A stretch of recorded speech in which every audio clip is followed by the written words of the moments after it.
Hello and welcome back to Bits and Bobs. Today's video is all about the 1929 farthing from the reign of King George V, the coin we can see on screen now. I'll first go through the design of the coin and then move on to the facts and figures. So here is the reverse design, and it was done by Leonard Charles Wyon. We see to the centre there a portrait of Lady Britannia holding a shield to her side, the shield bearing the Union flag and holding a trident up to the sky. She wears draped clothing and a helmet. Around her and behind her you can see the sea, as of course Britannia rules the waves, and then below her is the date 1929, the year the coin was struck. Around the top of the coin it says farthing in capitals, giving us the value or denomination of the coin, a farthing, and then around the rim we can see small teeth, milling or beads, so the coin cannot be clipped or forged so easily, as it adds extra detail and security, making it harder to forge. So there is the reverse design, and now moving on to the obverse, we can see here a portrait of King George V. This is the only portrait used of George V on his coins, and it was done by Bertram McKennell. He faces to the left, with no crown and no laureate, so it is a left-facing bare-head bust.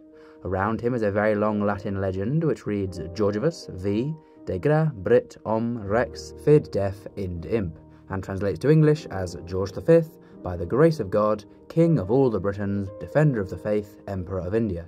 His title as monarch, and referring to how he's been chosen to be monarch, to be king by God, the divine right of kings. And once again around the rim we can see the small teeth, milling or beads, again there for the same reasons previously mentioned. So there is the design, and now we'll move on to the facts and figures. The coin was made at the Tower Hill Mint in London, where the Royal Mint was based, between 1810 to 1975. The coin is composed of a bronze alloy of 3 metals. It is 97% copper, 2.5% zinc, and 0.5% tin. So those 3 metals are used in the coin. The weight of the farthing is 2.82 grams, so a very similar weight for comparison as a sixpence, and a very similar diameter to a sixpence, a little bigger at a diameter of 20 millimeters for the farthing.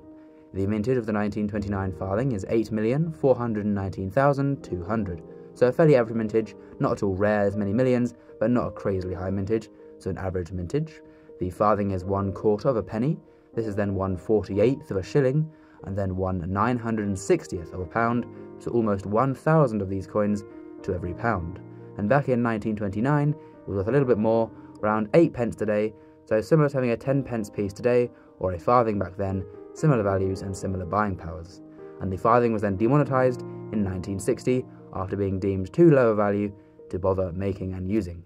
Now then, we'll move on to the value of the coin today for collectors. So it will sell for 50 pence in poor condition, £1 in fine condition, £7 in extremely fine condition, and £15 in uncirculated grade. So overall, even in the highest grades, a fairly affordable and cheap coin, especially in a low grade, only a few pence or pounds can get one, and then up to £15 in the highest possible grade.